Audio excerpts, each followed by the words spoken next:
Сіздерде андай неудачный день деген бола ма? Бүгін менде неудачный день болды. Соның бірі, короче, осылай инстаграмма амандасып әйтеуір отырған ғой. Содан құрсыншы кешкі тамақты ерте салып қояйын дедім да, гүлім пысық келеді да, етке қазанға ет салып қояды ғой. Сөйтіп қазанды ет салып қойғаннан кейін мен сразу нан илеп қоямын. Нан илеп қойып, картошкасын ашып, бәрін дайындап болғаннан кейін мамам енем звондап тұр ғой. Бүгін қазанға ет салып қойшы, солай кешке қонақтар келеді деді. Ойбу, мен ет салып қойдым деп сөйтіп қасына бір күлше аз болады дедім де екінші күлше илеп қоям ғой.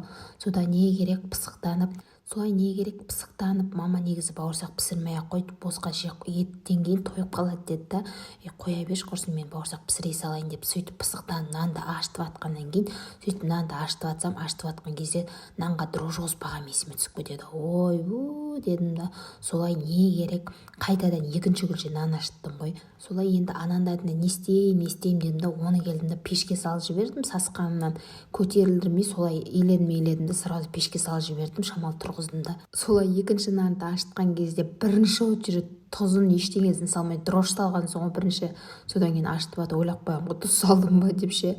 Солай қорқып әйтеуір әрең дегенде 1 сағат көтерілдірдім. Осындай сочный мощный бауырсағымды пісіріп алдым, қасына майсамсамды пісіріп алдым. В общем, сөйтіп әйтеуір үйтіп әйтеуір заттарымды пісіріп алдым. Солай етім да пісіп тұр, нанның бәрін дайындап қойдым. Солай бүгін неудачный денге кезігіп қалдым. Кстати, алдыңғы күні жаттығу жасамай штрафқа ілініп қалып едім ғой. Сол адам маған, мен ол кісіге айтқанмын, маған инстаграмға жаза қойыңыз деп, ол кісі маған инстаграмға жазып, содан кейін өзінің сыйақысын алды. Ал біз әрі қарай жаттығуды жалғастырамыз. Себептермен жасамадық, қыдырып кеттік, үйттік, бүйттік, қыдырудың бәрін қалтаға салып, енді жаттығуды әрі қарай жалғастырамыз. Сосын, кстати, маған лайк басуды ұмытпасаңыздаршы, лайктарыңызды тоқтамай басып кетіңіздер, комментарийларыңызды жазып.